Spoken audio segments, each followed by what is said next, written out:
La Ley Departamental 260, promulgada en mayo del año pasado, impone a Camiri el nuevo título de Ciudad Universitaria, promotora de ciencia y tecnología del Chaco boliviano. En el anterior programa conocimos a la nueva Camiri, declarada ciudad universitaria en 2022, la ciudad que cambia de base económica y se concentra hoy en el turismo y en la prestación de servicios a la juventud estudiantil. Hay bastante movimiento ya cerca de las 9 de la mañana y el comercio también se mueve. Encontramos aquí en esta esquina de la plaza a esta señora que vende estos ricos sándwiches preparados para que la gente que está de ida al trabajo solamente consuma, ¿no? Señora, buen día, ¿cuál es su nombre? Mi nombre es Amalia Salgueiro. ¿Cuánto tiempo que vende usted por acá? Yo ya vendo más de 15 años ya. Pero Camiri es también una urbe que encierra 1.000 enigmas históricos que comprenden diferentes facetas de la época republicana y precolombina. Datos históricos revelan que el primer alzamiento armado contra la corona española en Santa Cruz se produjo el año 1810 en lo que hoy es Camiri. Un puesto de control instalado a orillas del río Parapetí, denominado Fuerte Membiray, fue el escenario para la insurrección de caudillos como Monseñor José Andrés de Salvatierra, su estrecho colaborador José Manuel Vaca, Cañoto, y el capitán argentino Eustaquio Moldes, que logra la adhesión del coronel Antonio Suárez, segundo comandante realista que se suma a la causa,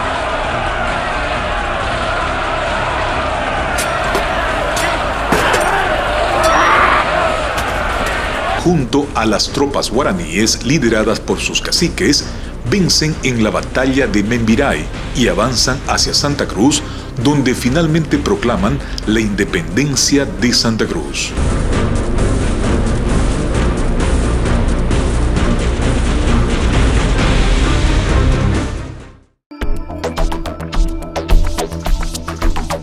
Hoy se levanta un monumento en la plaza de Camiri en homenaje a estos patriotas que se rebelaron contra el poder español. El Monseñor, el cacique Berinday, el Chorete Iguazú Jaime y Pipi y los caudillos Cañoto y Eustaquio Moldes han quedado inmortalizados en el bronce para el resto de la historia.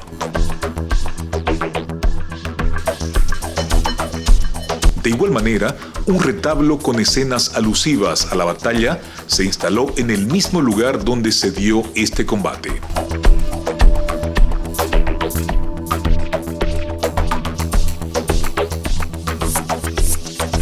El río Parapetí guarda celoso el secreto de las centenas de vidas de los indígenas que se perdieron en el combate, como lo relata José Luis Barroso, historiador de Camiri. Este es el río Parapetí. Este río nace allá por Azurduy, en Chuquisaca, y podemos decir que desaparece, digamos, ¿no? En los bañados del Isoso, se insume en los bañados del Isoso allá por Charagua. ¿El nombre? Parapetí, el río Parapetí. Hace muchísimos años, pues en los años 1700 aproximadamente, los españoles asesinaron prácticamente unos 4.000 guaraníes. Y bueno, ellos antes de ir a la muerte en las orillas del río, ¿no? Antes de ir a la muerte ellos gritaban Parapiti, Parapiti, ¿no? Quiere decir suceso, tragedia, suceso trágico. Eso es lo que quiere decir muerte. Eso es lo que significa Parapetí, digamos, ¿no? En guaraní. Mucho tiempo este río le ha dado vida, ¿no? A Camiri. Sí, prácticamente el líquido vital pues viene de estas aguas, ¿no? De este río, y aparte de eso tiene alimentos, ¿no? Tiene sábalo, hay bagres, churumas, calas, hay bastantes animales, peces, ¿no? En el agua que han alimentado a la población durante mucho tiempo, ¿no? Y lo siguen haciendo. Entonces, hay épocas en las que baja de nivel, ¿no? Sí, actualmente, por ejemplo, estamos en época de estiaje, pues no hay lluvias, y está por eso así de otro color incluso, ¿no? Porque en época de lluvia esto se pone café, digamos, de color café, y la orilla se hace más grande, ¿no? Y cubre todas las piedras. Entonces es por la época que está así. La Universidad Autónoma Gabriel René Moreno intenta preservar el patrimonio histórico y arqueológico de la cultura aba guaraní y rescató utensilios propios de los originarios de la época y hoy los conserva y exhibe al público en el Museo del Chaco Boreal Boliviano. En esta de los tapuy, los isoseños, algunas palabras le va a resultar extraña que pronuncie porque es tapuy, así, ¿no ves? Cruceño porque somos del departamento de Santa Cruz, estamos en la cordillera de los Chiriguanos y también estamos en el Chaco Boreal Boliviano. Este museo es del Chaco Boreal Boliviano. Aquí tenemos algunos implementos, por ejemplo, hechos de la Iglesia Católica, y dentro de la Iglesia Católica los franciscanos tuvieron como territorio. Si ustedes ven por la fotografía son bastante antiguos. Este es de Cuevo. Si ya conocen Cuevo, esto ya ha cambiado totalmente, está llenito.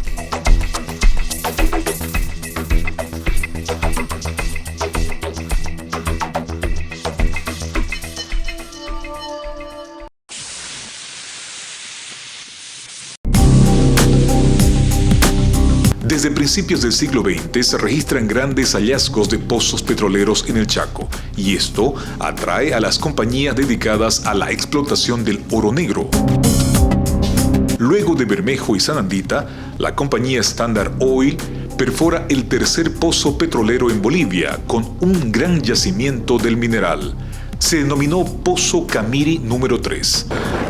Seguimos nuestro recorrido por Camiri y estamos hoy subiendo el Cerro Sararenda.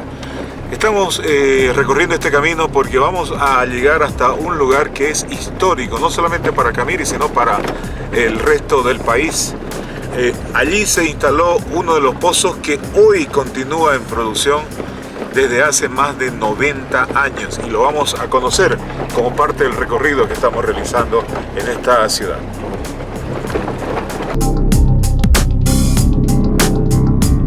A mitad de camino, el guía, quien también es secretario de Turismo de la Alcaldía de Camiri, debe realizar gestiones ante los encargados del manejo del pozo, debido a las previsiones que se deben tomar y por la ubicación del mismo, enclavado en una reserva forestal que es el Cerro Sararenda. ¿Qué tal el camino, Guillermo? La verdad que un poco complicado, mucha subida, mucha piedra y sobre todo que lo que me ha admirado es que he visto muchos animales, demasiados animales de libertad, ¿no? Pero la verdad que interesante todo esto, ¿no? Por la fauna que hay, pero el camino es muy complicado para llegar, muy complicado. La grava y arcilla sueltas sobre el camino complicaron el ascenso del vehículo en el que nos trasladamos. Es un campamento al que no todos pueden acceder y que todavía se halla en producción. Los caminos por donde se desplazó la maquinaria para perforar el Sararenda en la década del 30 aún perviven, pero hoy son parte del ecosistema del Chaco, en el que aún subsisten especies de aves como este tucán, que se dejó retratar para el lente de Expediente 11, además de algunos primates en medio de la densa selva que cubre la montaña.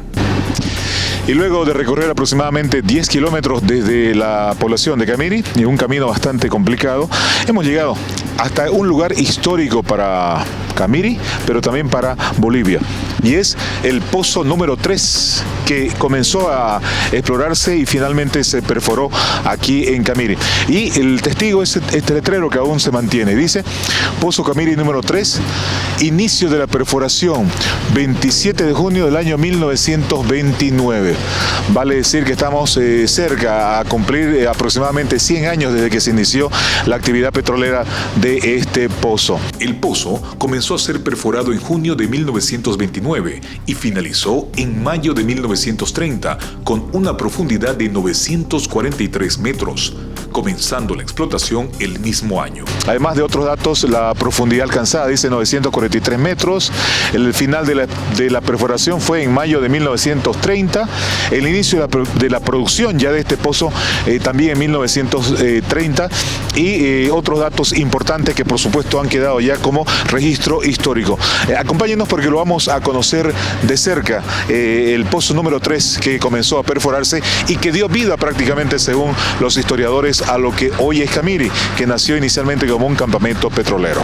Según el dato que quedó grabado en el mismo pozo, hasta junio del año 2006 produjo un total de 1.806.211 barriles de petróleo.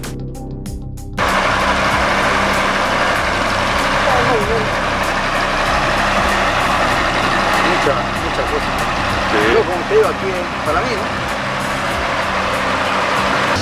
Bueno, lo que estamos viendo es un antiguo mecanismo de extracción del petróleo que hoy ya no se utiliza a través del denominado burrito, un motor que movía una especie de mecanismo que todo el tiempo estaba succionando el líquido y que hoy continúa, por supuesto, en producción. De él se extrae lo que queda aún de petróleo y gas y que luego es depositado en aquellos tanques que se pueden ver al fondo y de allí enviado hasta la planta en la cual nos encontramos hace algunos instantes atrás. Posteriormente, por supuesto, a una refinería para procesarlo y extraer los diferentes derivados del petróleo. Donde antes hubo una torre de perforación, hoy queda un balancín o burrito cabecero, como se llama a la bomba, con forma del cuadrúpedo y que sirve para extraer los residuos que aún contiene dicho pozo. Este en el cual nos encontramos es el pozo número 3, que se perforó y comenzó a producir en el año 1930 y que ha dado, por supuesto, aportó mucho a la economía del país desde aquella época y tuvo además sus años o su década de esplendor, cuando más producción generó. El reservorio fue tan fructífero que hasta la fecha sigue emanando el hidrocarburo, aunque en mínima proporción. La historia petrolera de Camiri está plagada de siniestros como de historias. Subiendo al cerro Sararenda, encontramos señales de un hecho luctuoso ocurrido en pleno auge de la explotación petrolera. Este que estamos observando es el Cerro Sararenda, histórico porque contiene mucho petróleo que en la actualidad todavía continúa explotándose. Pero hemos hecho una parada en nuestro trayecto hacia arriba, donde se encuentra uno de los pozos más antiguos, porque justo en este panteón que estamos viendo ocurrió un hecho histórico y a la vez lamentable. Un día de lluvia intensa, la riada prácticamente cayó con intensidad y sorprendió a un grupo de trabajadores petroleros que no tomó en cuenta la intensidad de la corriente y prácticamente fueron arrastrados. Aquí fallecieron a este punto estos trabajadores, ¿no? Así es, este lugar es las nacientes de la quebrada Cauqueguazú, que divide a Camiri en dos. Y fue en este lugar que el 27 de octubre de 1959, 5 trabajadores petroleros de aquella época fueron arrastrados por el turbión, ¿no? Y fallecieron prácticamente, ¿no? Y el homenaje que le hizo la empresa, en este caso el Departamento de Transportes, le hace un homenaje a ellos, ¿no? Porque ofrendaron su vida aquí por la industria petrolera. Entonces, una actividad que si bien reporta buena economía, pero es peligrosa, ¿no? Exactamente, es muy riesgosa y en esta zona ha ocurrido muchísimos accidentes, ¿no? Entonces, la industria petrolera la verdad que ha enlutado a muchas familias camireñas durante tanto tiempo, ¿no? que se han hecho trabajos petroleros acá. Las lápidas consignan los nombres de los obreros que perecieron trágicamente en su ascenso al Sararenda en busca del preciado mineral.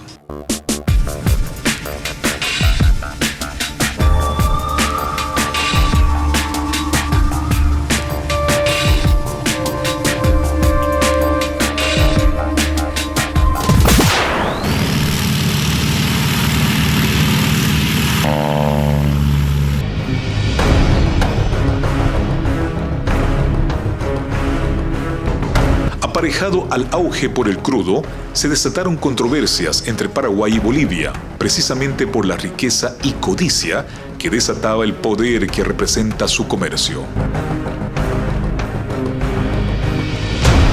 Es así que estalla la Guerra del Chaco en 1932 y Camiri jugó un papel importante. Es así que estalla la Guerra del Chaco en 1932 y Camiri jugó un papel importante. Nos encontramos en Choreti en este momento, donde en la época de la Guerra del Chaco, aquí estuvo la maestranza, la pista de aterrizaje, el hospital militar. Estaba sentado acá en la época de la Guerra del Chaco, el Comando General de Etapa se vino a este lado y toda la logística de la guerra se manejaba desde este sitio. Esta pista cumplió en su momento en la Guerra del Chaco un rol muy importante porque de este lugar despegaban los aviones rumbo al sur a combatir con los aviones paraguayos, ¿no? En la época de la Guerra del Chaco.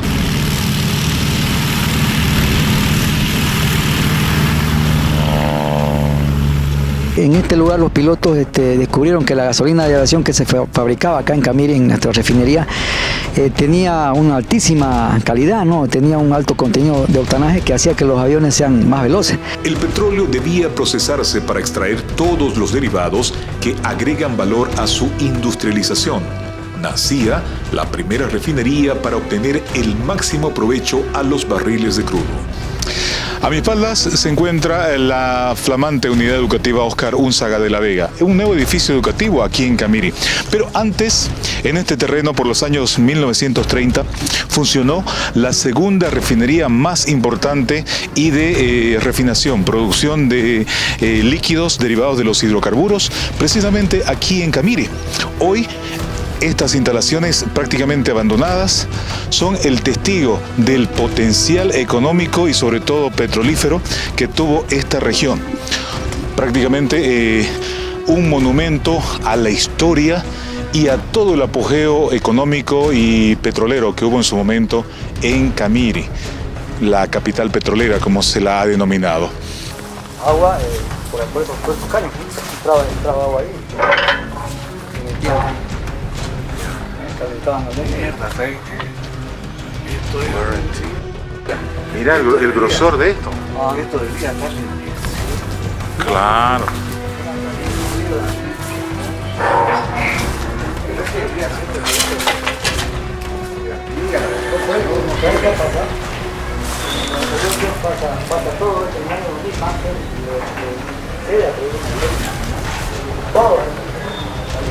Cuando se desata la conflagración con Paraguay, Bolivia contaba ya con 6 pozos petroleros y 1 de gas, ubicados principalmente en la zona del Chaco. La planta que transformó el petróleo crudo en otros combustibles cumplió su objetivo, pero hoy es un monumento al olvido.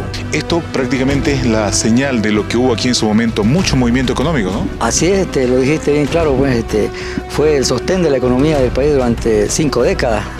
Entonces, por eso que Camiri es declarada capital petrolera del país, ¿no? Entonces, como decimos en un mudo, ¿Qué era? son los calderos de vapor. Estos calderos generaban energía con agua a vapor para que produzcan los derivados de petróleo, ¿no? Y por ahí pasaba el crudo que iba refinándose para sacar los derivados, ¿no? Exactamente. Todas estas instalaciones hacían ese trabajo, ¿no?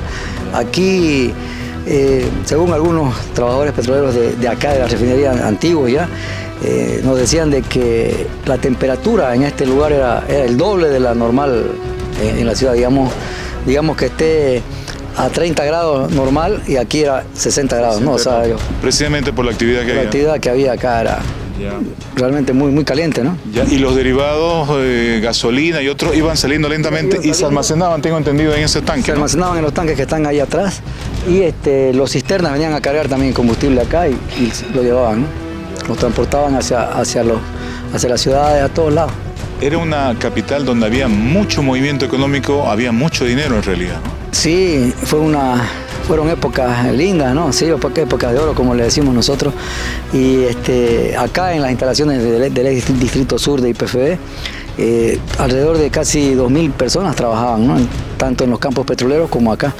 Entonces, generaba, pues la base de la economía de Camiri antes era los derivados de petróleo, ¿no?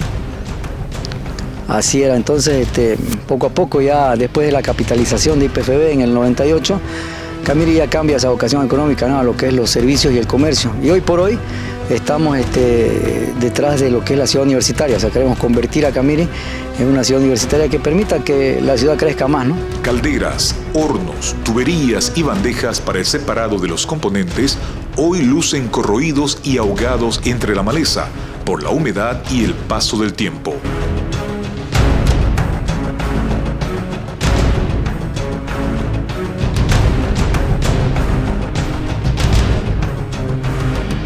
Un tanque de almacenamiento de gasolina aún se mantiene en pie y sirve de mirador para los ocasionales visitantes.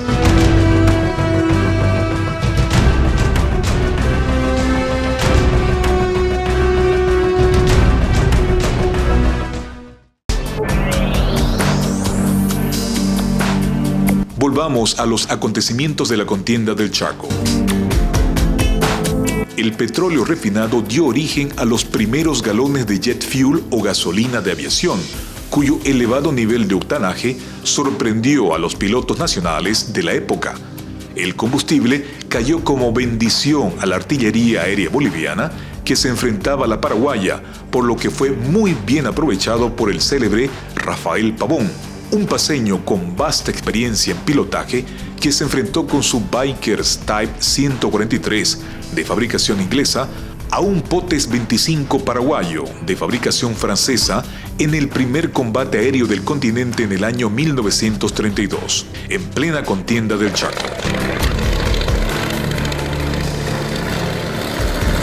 La gasolina de aviación, pues camireña, hizo que el capitán Pavón, el célebre capitán Pavón, fallezca pues, en pleno combate en el campo Jordán, ahí en la guerra del Chaco, ¿no? Incluso hay una leyenda urbana que habla del teniente Alberto Montaño, que despegó también de acá hacia el sur a combatir, y fue bastante herido, ¿no? O sea, su avión y tanto él también.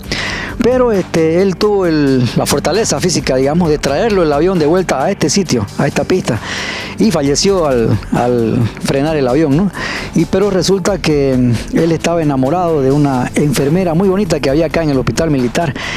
Entonces ese amor que le tenía él a la enfermera y la fe de que la enfermera le iba a curar las heridas hizo que él lo traiga de vuelta el avión acá a la pista de Choretti, ¿no? Entonces son historias que nos han ido transmitiendo nuestros abuelos, los excombatientes de la guerra del Chaco. Y bueno, esta pista así se llama, ¿no? La bautizaron así, Teniente Alberto Montaño, pero normalmente le decimos la pista de Choretti, ¿no? Bien estratégica, tanto por el lugar como por el combustible, ¿no? Que utilizaban ellos. Entonces es por eso que Bolivia ganó la guerra aérea en la guerra del Chaco, ¿no? La infantería fue testigo de la refriega desde tierra, donde Pavón, luego de una acrobática maniobra, se colocó detrás de la aeronave enemiga y con su descarga alcanzó al observador inicialmente y luego al piloto, haciendo que el avión cayera a tierra con el deceso de ambos ocupantes.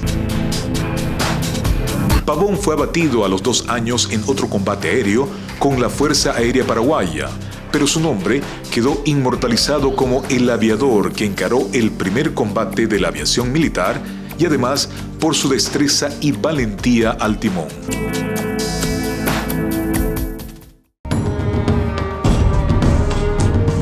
Una de las joyas arquitectónicas que conserva en la actualidad Camiri es el puente de piedra o también llamado Puente Viejo, que fue construido en 1934 inicialmente como oroya, estructura sostenida por un cable para desplazarse de una banda a la otra. De las ciudades del norte venía para acá, rumbo al Teatro de Operaciones que estaban en el sur, ¿no?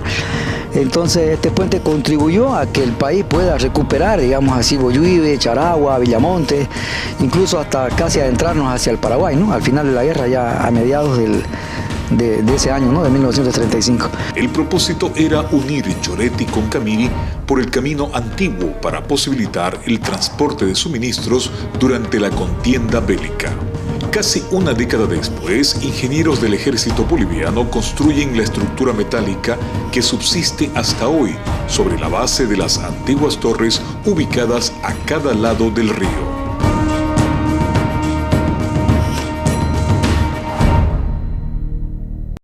Cuba reconoce el derecho de todos los países a tener una política exterior independiente y la practica. Avanzamos y llegamos a los años 60, década en la que se desata la guerrilla de Ñancahuazú, comandada por el mítico personaje Ernesto Che Guevara. Insurrección comunista que se asentó en los valles cruceños. El médico que comandaba un intento de golpe al gobierno de facto de René Barrientos fue ubicado y capturado gracias a los datos que proporcionó el considerado ideólogo y su formador político, Regis Debray. El escritor de origen francés y de tendencia marxista cayó preso en Moyupampa en 1967, cuando decide abandonar la guerrilla e intentaba retornar a su país haciéndose pasar como periodista. Hemos llegado a un lugar muy histórico para Camiri, hoy convertido en museo, pero que en su momento fue escenario de un juicio muy especial. Janine. Sí, buenas tardes. Bueno, este ha sido el lugar donde lo han traído recluido a Regis Debray, porque él se había entregado en 1967 mientras estaba la lucha armada de la guerrilla de Che Guevara, ¿no?, en nuestro territorio nacional. Y como él se ha entregado a las fuerzas regulares, al ejército de Bolivia, entonces lo ha traído a esta celda. Debray estuvo preso en una celda que hoy se ha convertido en un museo del ejército boliviano frente a la plaza de Camiri.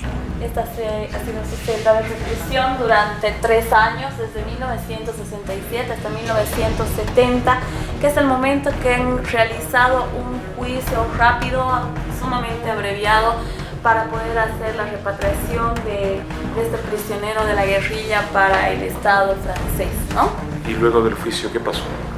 Después del juicio, él se ha ido a Francia, ha seguido produciendo libros y escritos durante los años venideros, y no tengo la certeza si es que sigue aún vivo, pero he leído alguno que otro libro publicado por Regis Debray hace muy poco. 2015 creo que ha sido el último que he leído que ha publicado. ¿Él era como un mentor, como un asesor de Ernesto? Él era un guerrillero que se lo apreciaba mucho por su intelecto, porque era filósofo, escritor y periodista francés, ¿no? Hablaba francés, hablaba español, y su nombre o su sobrenombre para la guerrilla era Danton, que traducido del francés es delator. Según la hija de Che Guevara, él ha sido el que ha delatado dónde ha sido la posición en la que se encontraba Ernesto Che Guevara. Pero bueno, todo es dices y diretes, y mientras no haya algo que se pueda documentar, no se puede. ¿Esto que vemos es parte de Che o es ya parte del museo? En esta vitrina podemos ver los boinas de la tropa regular, que es el ejército de Bolivia. Estos se denominaban los boinas verdes, que están ubicados en el cuartel de Santa Cruz Manchego. Existe en la actualidad. En la parte media de la vitrina se encuentran algunos artefactos que han sido utilizados por las tropas regulares también. Y en la parte baja de la vitrina hay un periódico de la época, que es el Diario de Che en Bolivia. Un libro que pertenecía a Regis Debray mientras estaba recluido en este espacio. Él leía este libro, que está escrito en inglés. Y un tablero de ajedrez con el que jugaba ajedrez con sus custodios, ¿no? Porque como él había sido voluntario, se ha entregado voluntariamente a las fuerzas regulares, entonces gozaba de algunos privilegios, ¿no? Salía a la plaza durante 1 hora al día con sus custodios para dar una vuelta, salía al patio interno que tenía la prisión militar, que esta era la celda donde ha estado todo ese tiempo. ¿Esa era su cama? Sí, esta es su cama, la cama original de Regis Debray. La mueblería se mantiene en su mayoría original, la mesa, la máquina de escribir. ¿Qué utilizaba él? La banqueta, sí, tenía 2 máquinas. En esta celda ha producido entre 3 a 4 libros por año durante su reclusión.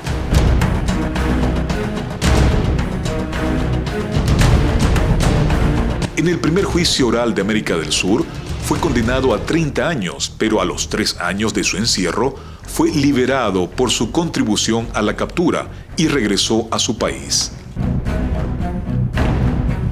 Posteriormente colaboró con algunos gobiernos de su país, como el de François Mitterrand, y a finales de los 80 decide alejarse de la política.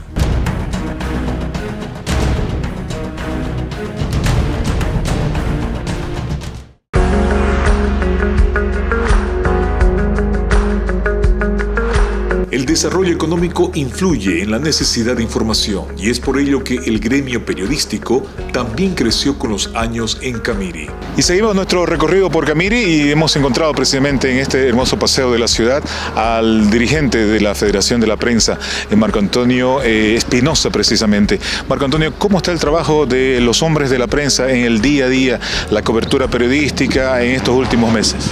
Bueno, gracias, buen día. Camiri es una ciudad bastante dinámica, camina a un ritmo muy interesante todos los días. Los periodistas en Camiri reflejan día a día la realidad política, judicial, social y principalmente universitaria que experimenta la capital petrolera. Las coberturas informativas están en función de precisamente de las actividades que se realizan en el municipio, la universidad, las universidades que tenemos en Camiri, porque no nos olvidemos que somos una ciudad universitaria. Ya cambió, ¿no? El denominativo ya no capital petrolera. Bueno, es capital petrolera, todavía nadie le ha quitado ese título. Históricamente va a ser. Históricamente va a ser, pero también es ciudad universitaria. Tenemos la facultad, tenemos la Universidad Salesiana, la Escuela Superior de Formación de Maestros, que son los que le dan ritmo, dinámica todos los días a nuestra ciudad, y nuestro trabajo precisamente está en función de ese ritmo, de las actividades que realiza el municipio. Ahora se habla mucho de lo que va a significar la construcción de nuestro hospital de segundo nivel. Se va a construir un módulo BTH para el Bachillerato Técnico de Camiri con una inversión de casi 10 millones de bolivianos, que se lo está haciendo con recursos del gobierno nacional. Se va a construir el edificio para el Poder Judicial también con una muy buena inversión económica. Actividades propias que hace el Legislativo, el Consejo Municipal, la Asamblea del Pueblo Guaraní, que también está presente en Camiri, que generalmente siempre hace noticia con sus actividades. Nos movemos al ritmo de la provincia también, lo tenemos cerca a Boyuibe, lo tenemos cerca a Cuevo, estamos cerca de Lagunillas, que es la capital de la provincia, que por cierto ahora está trabajando camino a su bicentenario, porque la provincia cordillera el 2026 cumple 200 años de vida. En fin, entonces nosotros estamos en ese ritmo también. Los hombres y mujeres de la prensa de Camiri también han incursionado en el periodismo digital mediante las redes. ¿Y el gremio de la prensa crece? ¿Cuántos periodistas afiliados? ¿En dónde se desempeñan? ¿Radios? ¿Canales de televisión? Bueno, tenemos nosotros 50 afiliados que trabajan aproximadamente en 8 radios.